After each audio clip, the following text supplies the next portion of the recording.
It's time for the Take a Seat podcast. I'm your host, Kevin Howell. Please take a seat.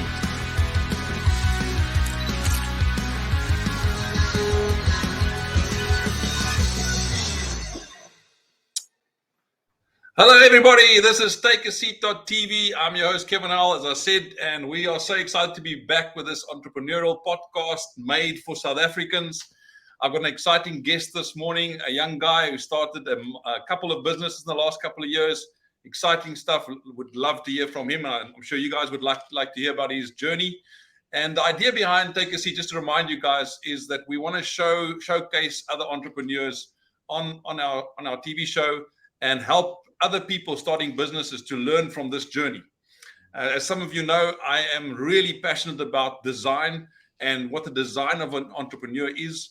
And I don't believe anyone can become an entrepreneur. I think it is a design that you're born with. I think it needs to be nurtured.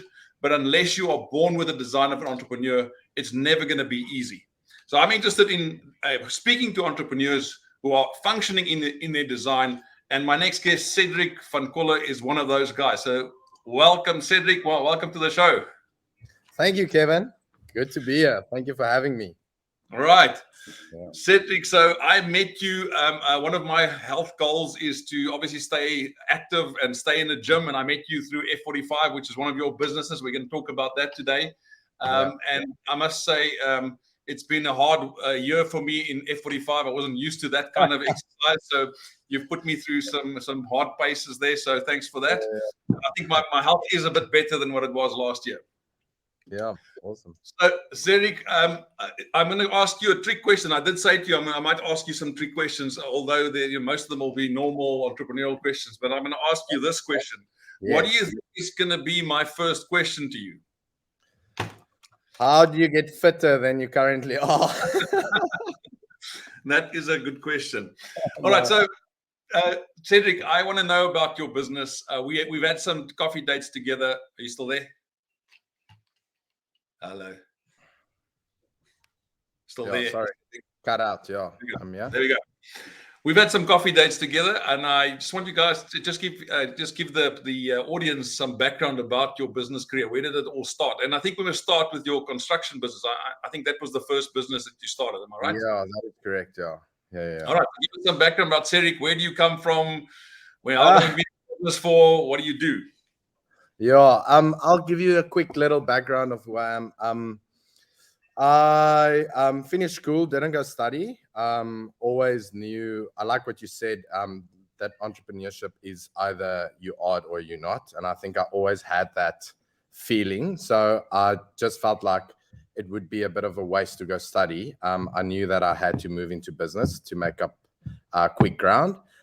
So I directly after school started working and getting into actually the paving industry. So I started with a little paving company and all of that stuff that I bought over from my dad that he started directly after school, and then just started expanding. So it was a very small business, and we would do houses and driveways, stuff like that, small little paving repairs, and started expanding that a little and got into civil construction. So I started, I guess I just never said no. If an opportunity came up, I just said yes and just went, even though I didn't have much of a clue what I was doing in the moment. Always said yes, and started expanding that into civil construction, and then, which I still do. It's still one of my businesses. And then from there, a real passion of mine is property development and all of that stuff. So from there, I started developing a few properties, buying up old houses, fixing them, selling them, all of that kind of stuff. Buying land, building units and selling that, all of that stuff. Something that I'm still doing as well, that I really enjoy. And then out of that passion, for a few people that I know, I started renovating and doing their houses for them. So that is how I started Oswald Construction, which is high-end residential development. So we focus on a little bit more high-end finishes and that type of stuff, which, because it is a passion of mine, I really enjoy doing that. So projects like that it's a passion. So I love to see an old place become something incredible, or just something like that. So we can't always develop for ourselves. So it's awesome to be able to develop for other people as well, and to see the joy that they get out of it, actually. And then let me just try and keep track. And then out of that, I spoke and negotiated with F45 Training, which is a global franchise, quite a few years ago. Because I'm quite a fitness fanatic. I like to train and I like the fitness industry, like yeah, I negotiated F45 Training for South Africa. So we opened the first one year, and it was quite a bit of groundwork that we had to get done. It was a bit of a mission, but we got it here eventually.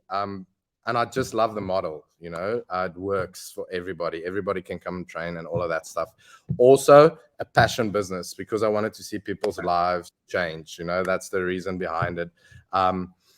Yeah, all of it, I think, was obviously out of obedience to God. I cannot ever take any credit. All of it goes to God. But all of those businesses that I started, I'm just thankful for. And it all came out of passion, passion, not just for ourselves and not just for business, but to see the results of it. Yeah, and Cedric, I want to come back to two things you said. I love the passion part, but also the knowing at school already what you were supposed to do with your life. That's interesting, because it's all about design.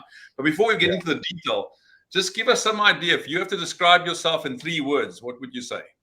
Yeah, 3 words. Me in 3 words.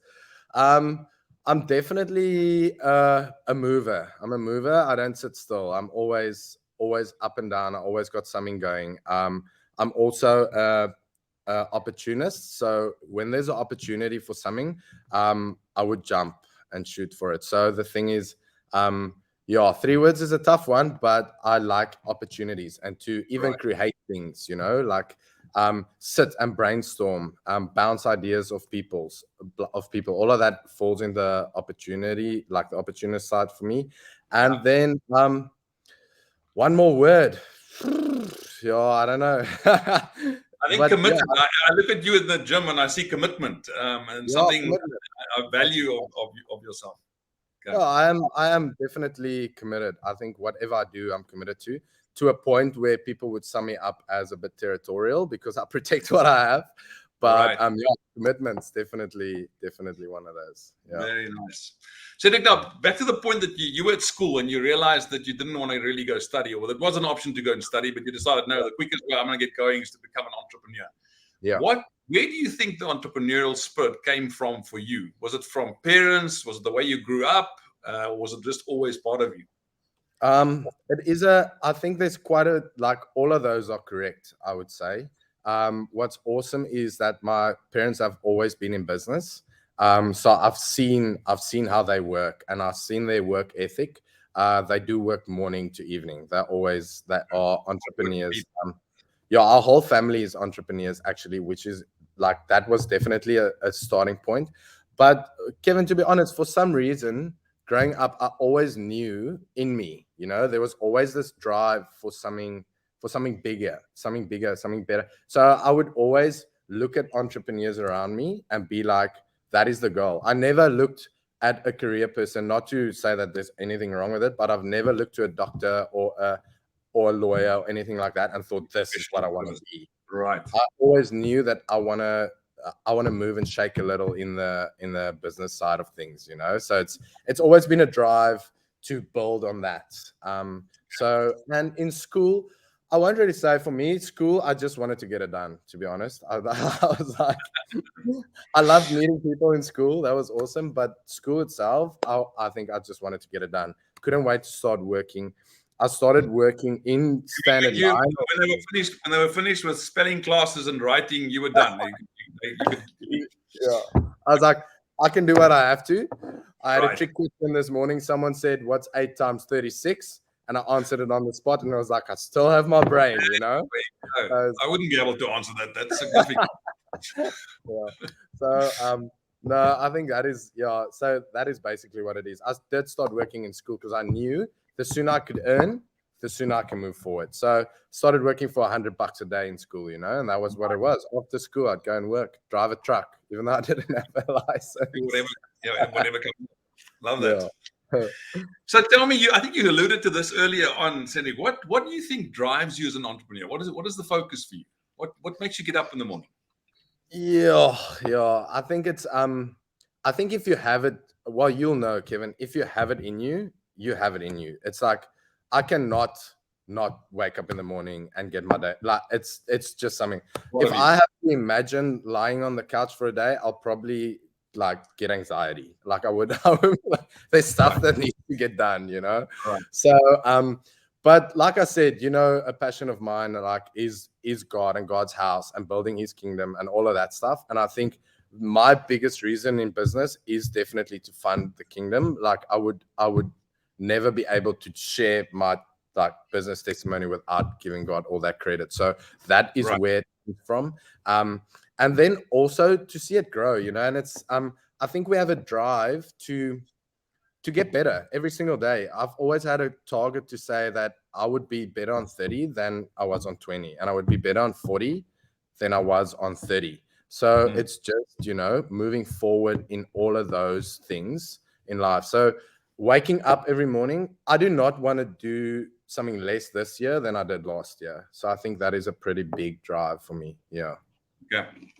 All right. So it's about growing your business, but also being passionate about the greater good to the community around, which is obviously in your world is funding the kingdom, which is significant. Yeah. All right. Tell me, the business F45.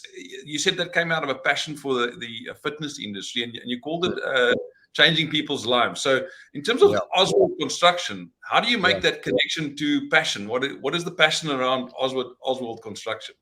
Yeah, that is an interesting thing because I know for a fact that I've been called in that industry. So I'm building and driving. I would say 80 to 85, 90% of my energy goes into that, building and driving in that industry, because I know that is where I'm called to make up the biggest ground. So the passion behind that is to move and to, like I said, to grow our businesses every single year. I mean, with all of us have come through a tough time the past 2 years in business, but thank goodness we have been able to advance. You know, we have been able to expand, have been able to build. So that for me, it drives me, and that is such a great feeling in the morning, knowing that you get to sit and invest in people, and that creates growth in everybody around you's lives. You know. Yeah, and you have quite a few people actually relying on your businesses, you know, families eating off it. So it's not, you don't wake up and it's all tra la la, here we go dancing in the flowers, you know, there's a bit of weight to it as well. Yeah, lots of people that think that. I mean, it's funny when you speak to people who want to start businesses, they tell you about, I want more freedom, I want more money, I want more time with my family. And I find I've been in business for 28 years now. I have less of all of that, and it's 28 years later. So I'm not sure when that happens. I'm looking forward to that when that happens, but I think it happens when we die and we go to heaven. Until then, it's graft. That's what it looks like. Sure, definitely. Yeah. All right, now listen, I'm going to go into your F45. I'm going to put that on screen quickly. I'm really interested in this business. It's changed my life, so I love what you do here. So let me just quickly get you onto this screen. I'm hoping I can share it quickly. Let me just get it. I'll invite you to one of our team meetings. You can come sit in our. You plan the business. Yeah. Okay. Let me just quickly get onto the screen quickly. There we go. All right. So I always love the photographs, like it's these action, and I'm on some of these photographs. I hate that. Like I didn't give any permission for someone to take the photographs of me in my private moments, but these are lovely pictures of the gym. So talk to us about F45 and why that caught your attention, Cedric. So firstly, we have you in the photos because we can't just put good-looking people in there, you know. We have to mix it up. Ordinary people, then you'll have clients. Okay, good. I thought these were all models you got on here. Yeah, so F45 caught my eye, I would say, firstly, because it is a life-changing, our slogan is team training life-changing. The biggest thing about it is that it is a life-changing thing. Our drive in our team is we will make this, doesn't matter the cost, we will make it the best 45 minutes of your day. So that's our goal. that's the drive behind our team. We are well, what caught my eye would be the excellence of it. So obviously every studio is their own individual studio. So you build the character, you build the heart behind it, you build the, you know, the drive behind the team. But there are quite a few good picks on there actually. Yeah, they are. Yeah. So we call ourselves the Ferrari of fitness, you know. So we that's a little bit vain, but that's what we're That's the working right for. people. You Right. know that without vision, you know, without goals, it's hard to advance. So we always, I feel like we'll always have more vision than we really need. So I just cost vision. I love the brand. I love the community, the people around it. You know, our team there. I think we have probably one of the best teams. The guys working there and the girls. It's so fun hanging with them. Right. We do want to make it a community. That's why we have events that everybody gets together. At our previous challenge, end of challenge party, I think we had about 140 people come out for the evening type of thing, you know, and people just come and they hang out with us, and it's the vibe you create, I think. And then the other thing for me that stood out is it is building community around something healthy. It's not building community around something toxic or a negative thing, you know. It's always healthy. So you walk in there, people are friendly, people greet you, everything is the way you want it, actually. Yeah. Got it. Cedric, now you were speaking about difficult times the last couple of years, COVID, coming through COVID, surviving that. I know you guys were in a different building and you moved into your own building, which I thought was significant. But talking about competition, fierce competition is obviously an issue in this market, in any market. And at the moment, everyone's just clawing for market share. Yeah. How do you guys stay competitive in both businesses? Maybe you can start with Oswald Construction and tell me what your competitive advantage is in that market. Yeah. So in Oswald Construction, I think what the focus the shift I made was to, like I said, I streamlined the business on focusing a lot more on individual things. So we changed from building Tani Sunny's kitchen on a house to streamline it, you know, because in that you would compete with 1,000 other guys. So I just changed the focus and went a little bit more upmarket to high-end residential, because there's not a lot of. I think the thing is, if I can give you the broad pictures, it's looking at your market and then look where a big need is, but where the other people don't really compete in. So that's what I did with Oswald Construction, because I'm like, there's just a few people that can pride themselves in saying that we are master builders. We are able to give you the best finishes. We are able to give you the Pinterest look that you're looking for, that type of thing. So I just started focusing on quality, building my team, training them up, and focus on that market rather than competing with the rest of the field, which is every second guy at this stage, you know? So we just went from the broad spectrum picture to a little bit of a, which most people would say is dangerous because you're cutting out quite a big chunk of what you are, but we aimed for the top. So when you aim for the top, everything below that is always available. So we just aimed straight to the top, and we're going for the high end things of the side of things, you know. So that's the Oswald side a little bit. On that point, when in COVID did it actually dawn on you that you're going to have to change strategy going forward? Yeah, it's quite an interesting thing actually, because before that I was buying up houses and all of that stuff, fixing it up, selling it, and doing civil construction, which is all underground type of work. Obviously all of that stuff stopped completely because we couldn't go on in that. People that were doing bigger developments where because we focus more on the private side of developments, if we do civil construction, all of that stuff paused completely. People weren't pumping big money into developments and that type of stuff.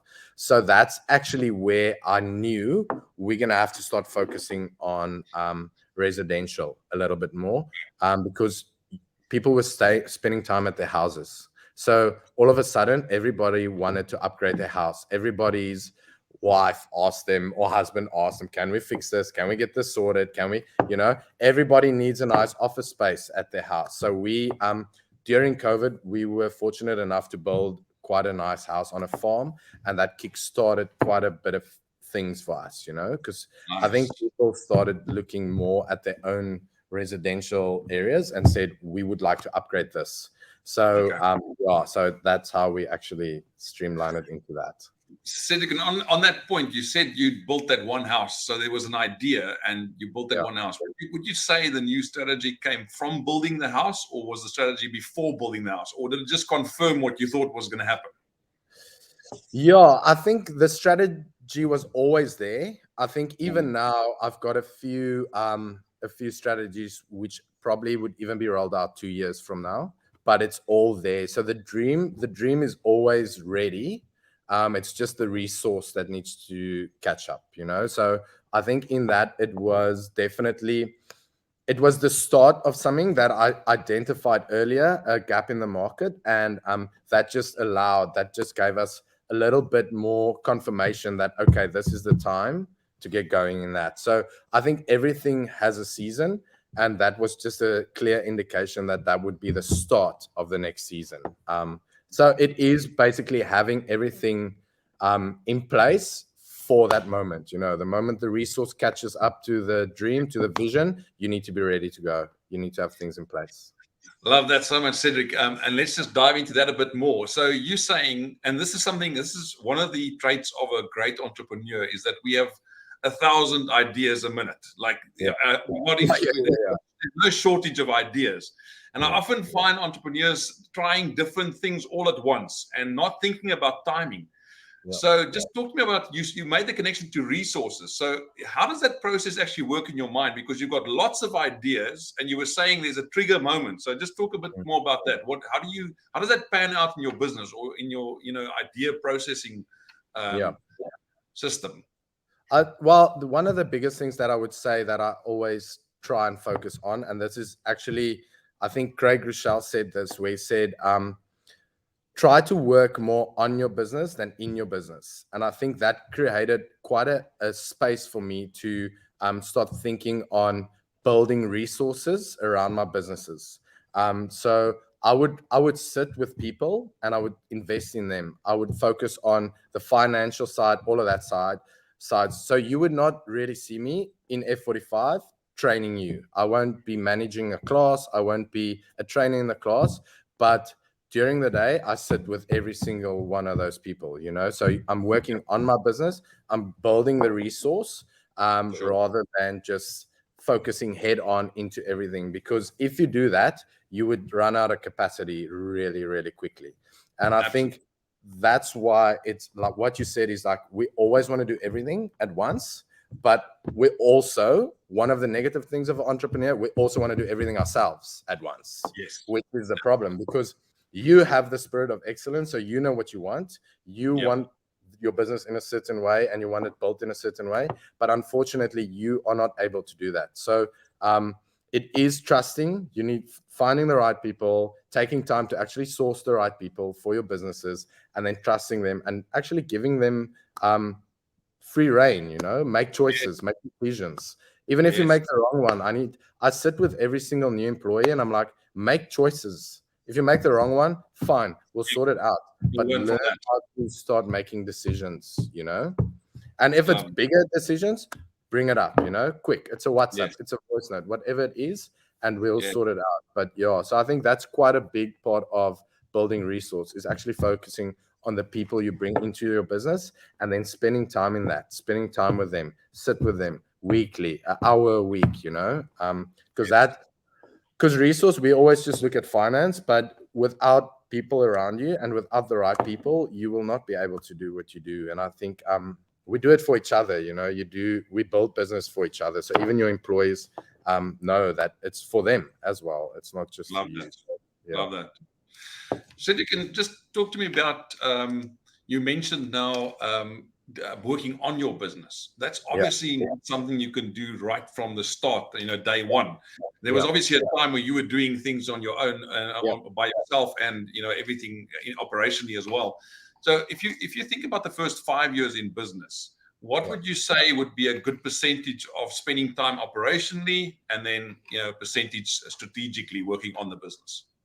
Yeah. So for me, it was, and this might not be the answer that you're really looking for, but in the first 5 years, I would say I was almost 100% spending time operationally. So I was sitting literally every single day. I was working. I was in my car driving up and down. I did the hard yards.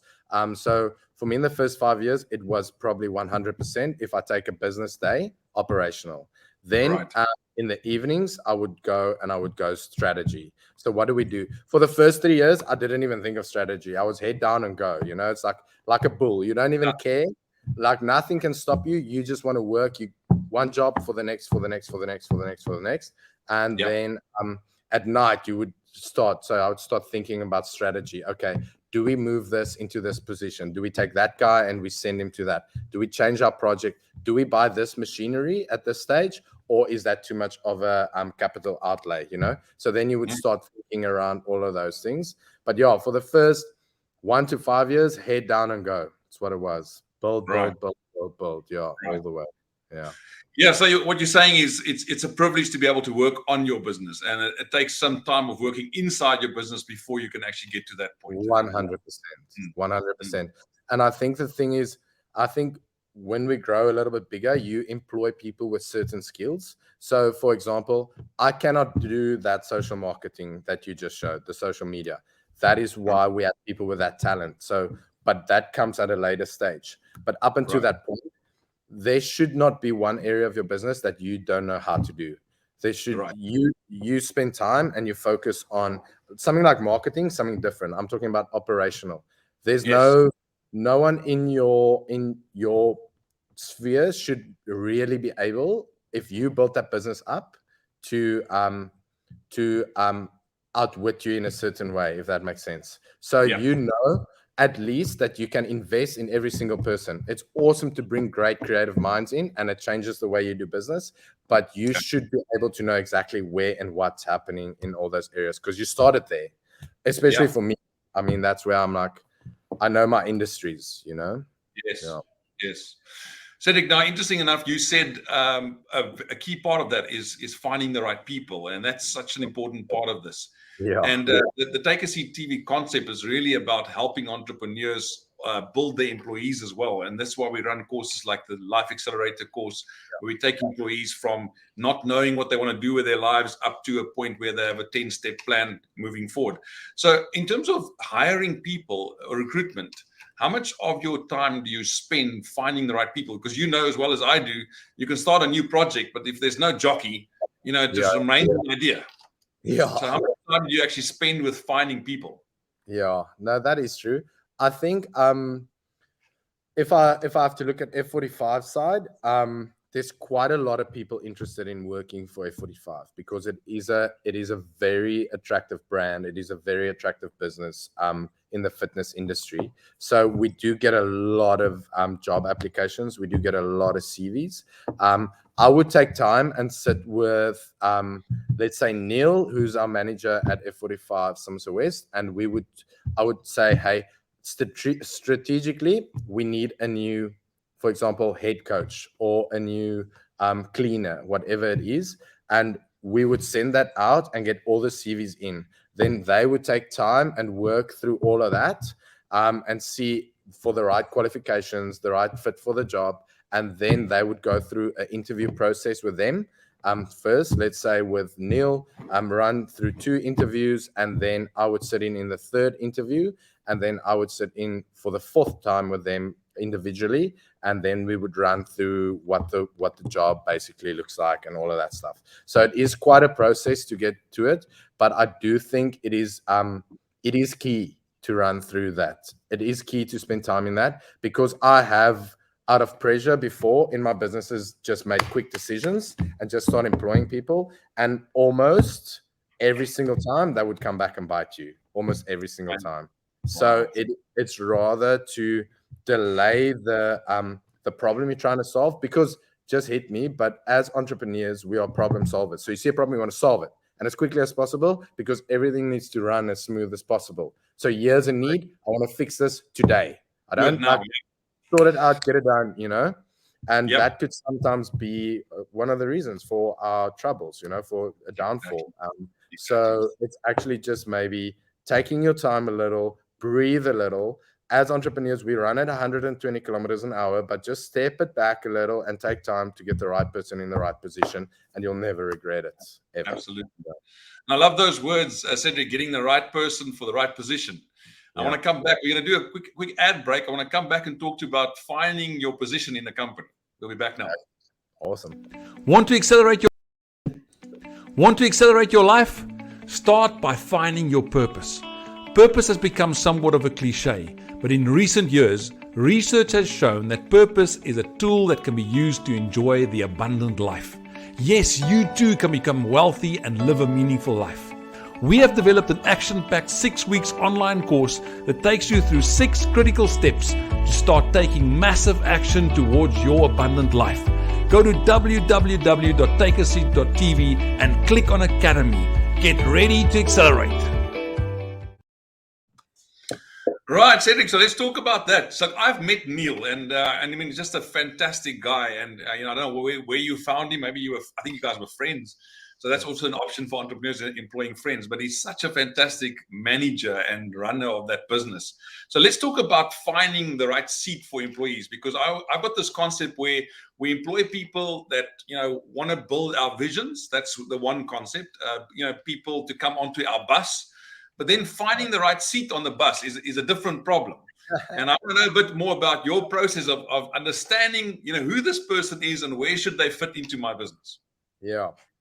I think for me, it would be a massive thing on something like that. So a person in a key position would be, I look at the person first. So I look at the person and I'm like, is this person willing? Is this person teachable? Is this person humble? Is this person? So you look at all of those things, which is again a little bit out of the norm, but I feel like we focus on, I look at an individual and then I can almost slot them into a seat on the bus, whichever bus it is. Right. For example, Dylan, that was a trainer at F45, is now a contract manager for me in Oswald Construction. He now is currently in Azerfontein building a house, but he was a trainer in F45. That's where he started. Right. The thing is, you look at it initially.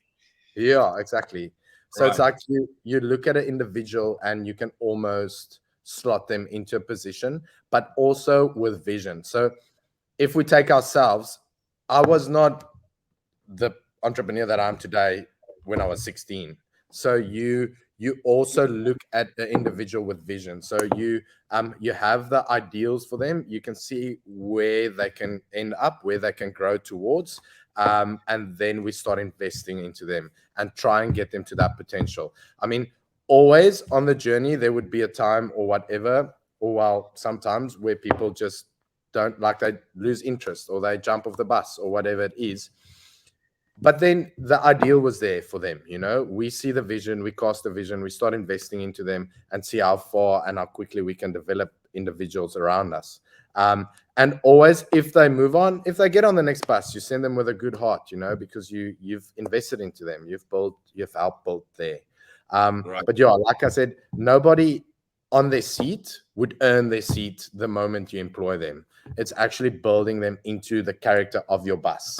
So it's like, my bus has a certain way and a certain character. You might be the best marketing manager in the world. It's going to look a little bit different on my bus. Do you know what I'm saying?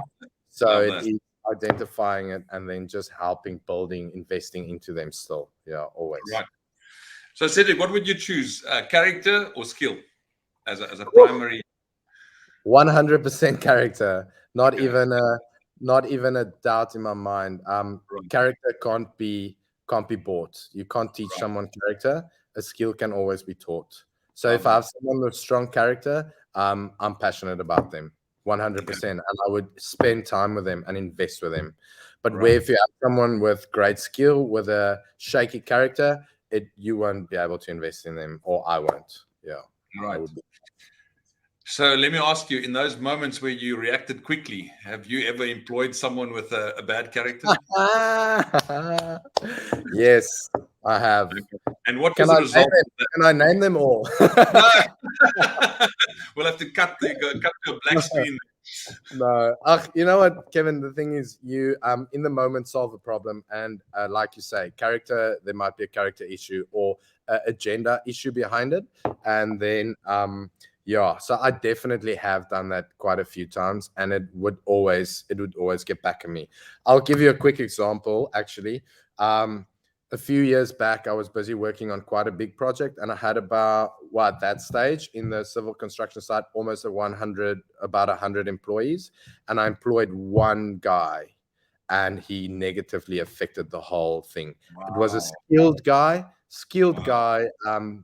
but character flaw, and completely. Amazing.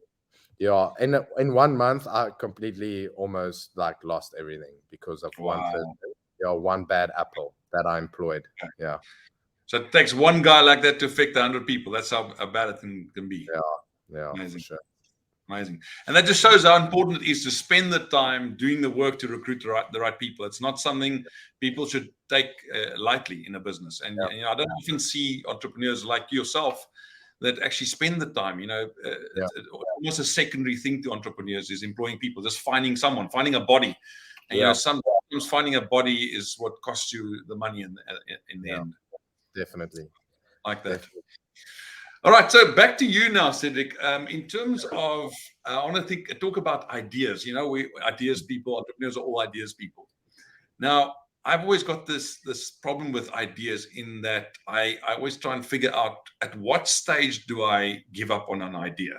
Like, when do I stop? Because in my brain there is no stop. Like if I go with something, I go with it full ball, and there's no end. And I know at some stage I have to make a decision. If there's no fruit from this project, I somehow have to get to a point where I draw the line. What did that process look like in your mind? And have you been in a situation like that where you had to draw a line and say, well, this, I've given it my all, it hasn't worked out, redirect?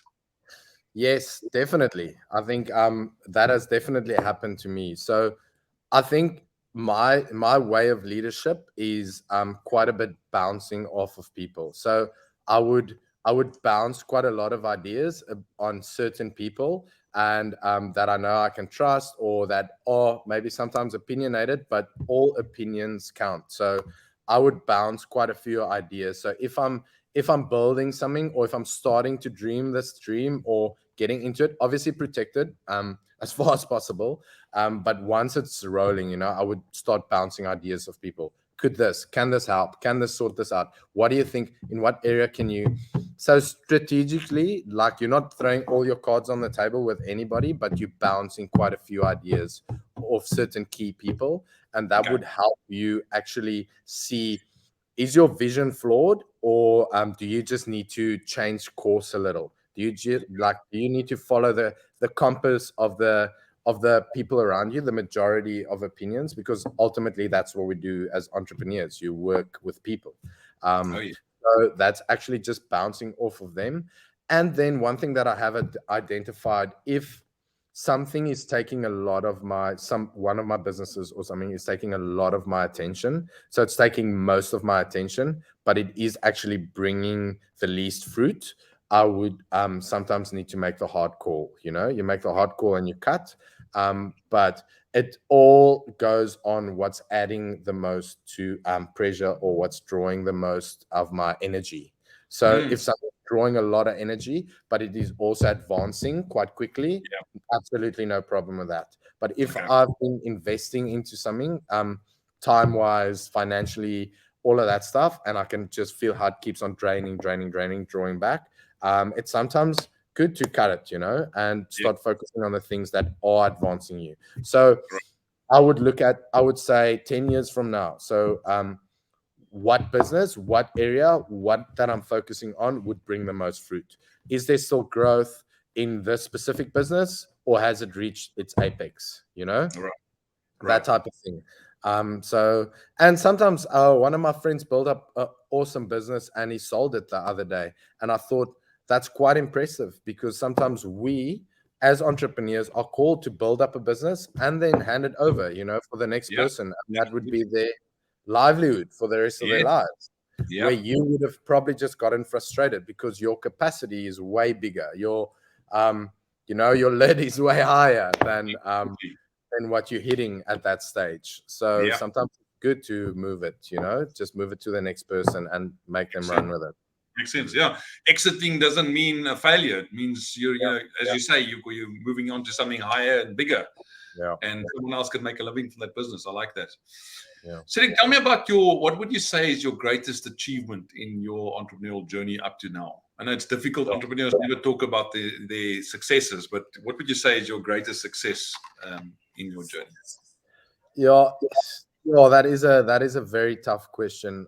I do not think that I can pinpoint one specific thing. I think for me, it is like I wake up every morning with a thankful heart. It's like every morning I wake up with a thankful heart. Every week I dedicate everything I have back to God. Like I always submit everything back to Him.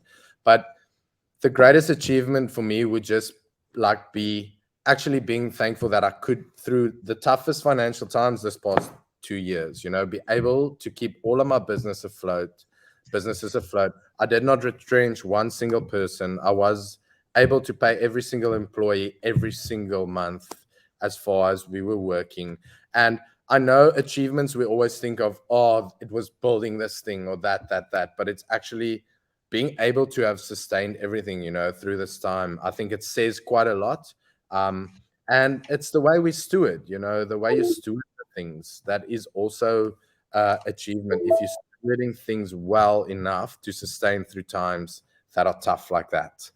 But achievements are definitely being able to build successful businesses in times like these are quite rare.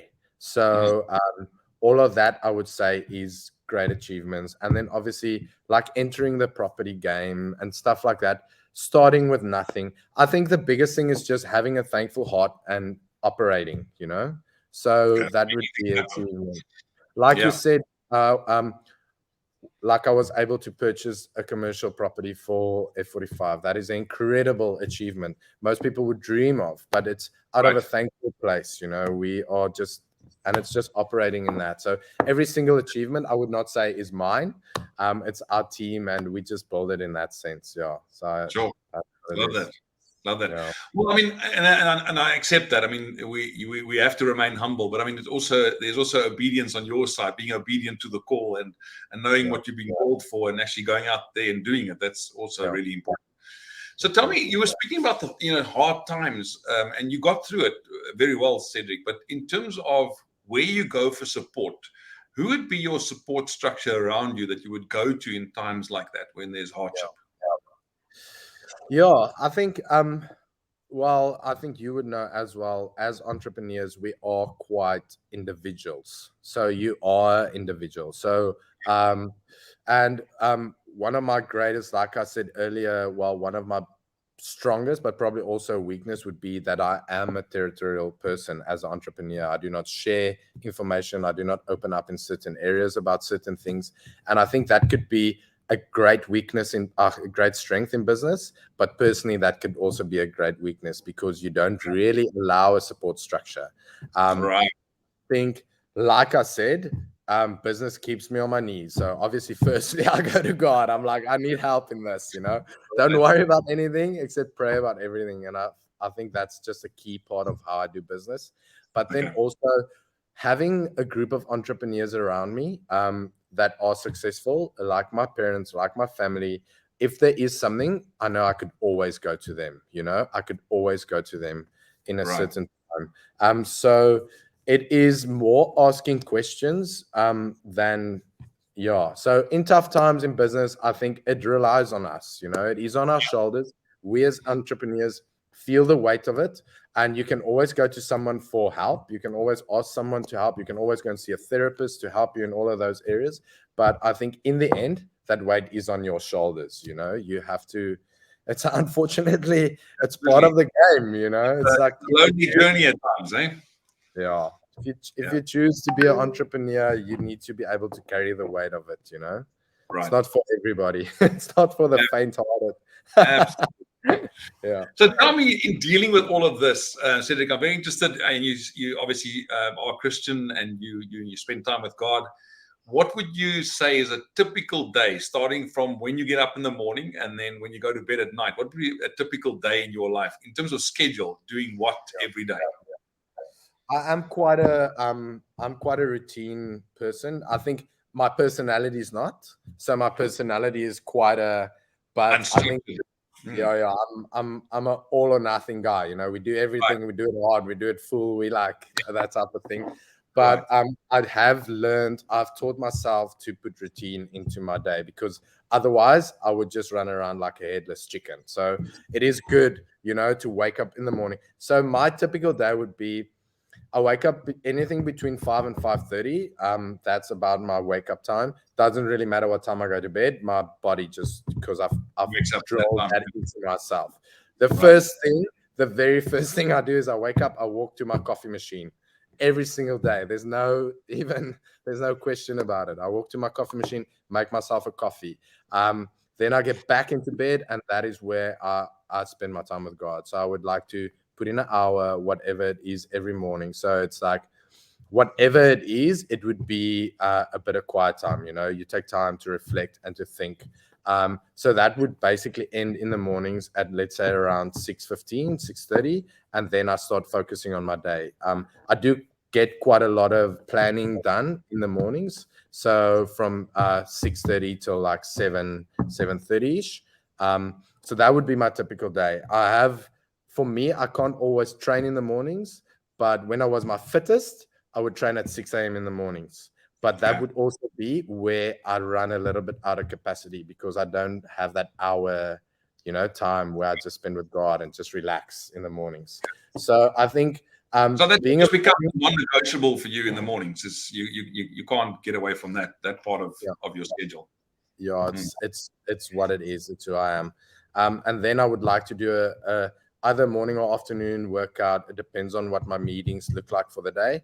And I think generally, you would know also, I schedule an hour. I allow an hour per meeting. It doesn't matter who it is. It doesn't matter if it's a big client, a small client, if it's a quick coffee catch up. I would like to work on hours. So it's like, if I see you at 9, the next person I see at 10. So I allow travel time. So we'll do 45 minutes and then I have 15 minutes to move, you know? And it's having discipline in that in my days, because then I get to a lot of things, because we can get carried away and sit for a coffee for 2.5 hours, and then you've just wasted half your day. So being disciplined in that. Am I answering your question? You are.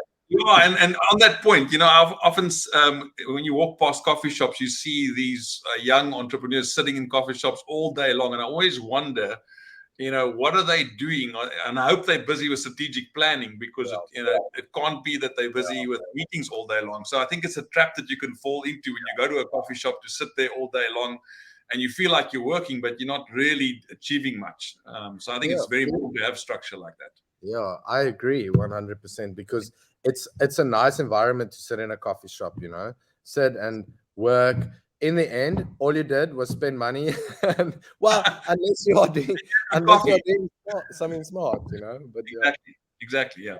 But I also think it's important, like you were saying, meeting with people. I think it's really critical that instead of just sitting on your own, is rather be with people. You know, find someone that can connect you to something, to a project, to an idea. Meeting people is critical for entrepreneurs, and I think that's more important than just sitting down there and, you know, doing planning all day long. Yeah, I like that. I like that idea, because we do run, like I said, we are a little bit of like individuals when we run our race, but without the people around you, you know, how can we build businesses? I think most of what I do in business have come out of relationship. I've hardly had ever in the construction industry got a massive project from a advertising campaign or whatever it is. It all came out of relationship.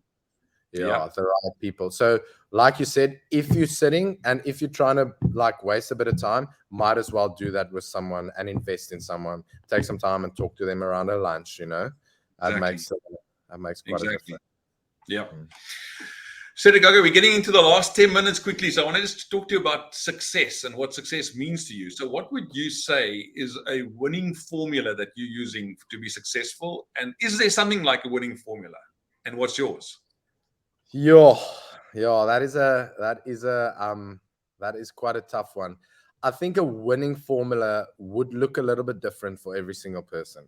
I think without discipline, you would struggle to have success. And even if you achieve success without discipline, you won't be able to sustain it. So it would just come and go.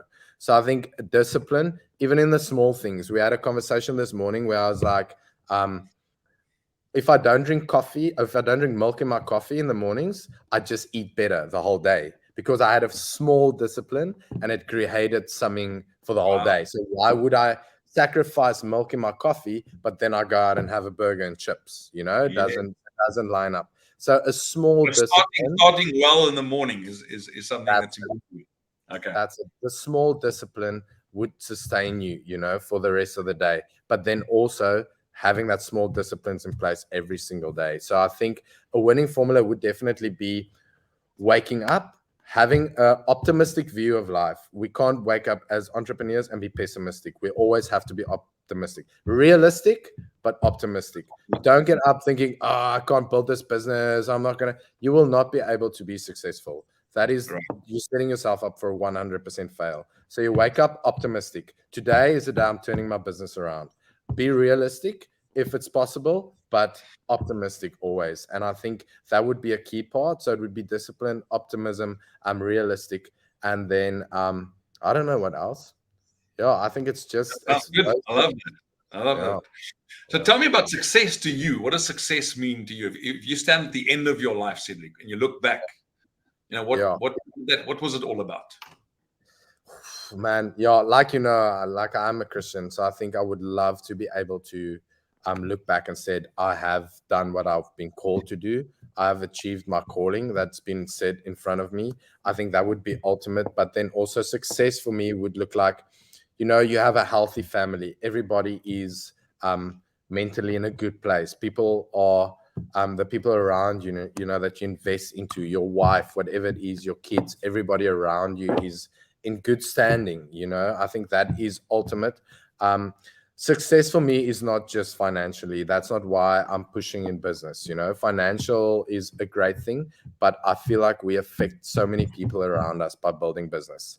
And that is success, to see all of my employees doing well, you know, moving forward in life, and their families being happy, having an event where they come with their wives or their girlfriends or whatever it is, or their husbands, and they all come together and it's all good. You know, that feels successful. That's a successful business where people are healthy and happy. So, obviously, we need to be able to pay each other. We need to be able to. I can't be a non-profit organization. Yeah, I'm sure Neil's not going to work for you if you stop paying him. Yeah, exactly. I haven't summed him up as a guy who would do that for free. No. It's hard getting up at 4 a.m. in the mornings, you know, to go open a job. Yeah, now I'm thankful for all of them. Yeah. Cedric, so here's a last amusing question. So you're teleported to an island, a desert island. What would be the 3 things that you would take with you? To a desert island, 3 things. Can I say my golf clubs, or would that be a waste? A golf course. I don't know. Most people would probably ask for golf clubs. You know what? You know, like I would 100%. Firstly, I would take my Bible, because that is the bread of life. Like that is what, you know, that's what it's about. Secondly, geez, I can, like, if I don't say my girlfriend, I will be in a lot of trouble. So I thought you were going to say that. Yes. What's the name? Can we add it to the chat? Yeah. Yes. So that would definitely be 2 of them. And then the third, I don't really know if I can take a YZ250 scrambler, you know, because if it's my last few hours of living, I would spend it out you take your girlfriend and a bike and no water. Remember, it's a desert island, so you know it's typical entrepreneur. You're jumping into this opportunity with any clear thought on how this is going to work out for you. So the thing is, I think as an entrepreneur, I would rather enjoy my last few hours than having a sip of water and then not enjoy it. Love that. Love that. And I'm sure when you get to the island, you'll probably be able to somehow work something out to convert some of the seawater to drinking water. That is true. I've watched Bear Grylls quite a bit. You know, you just turn the leaf around. Got it. Cedric, that's our interview. Thank you so much for your time. It was wonderful. There's been so many light bulb moments. We're going to extract all the data and put it into a one-pager for our audience. We're going to post that online as well on the website. The video will be available as well later on. But thank you very much for your time. I know it's difficult for an entrepreneur to spend time like this. It seems like wasted time sometimes, but I think it's been a good opportunity for you to share your life with other people. And I think a lot of people are going to learn from this. So thanks so much for that. Thank you, Kevin. Really appreciate it. Awesome hanging out with you. Good. And have a good day. See you in the gym. All right. Cheers, Cedric. Bye-bye.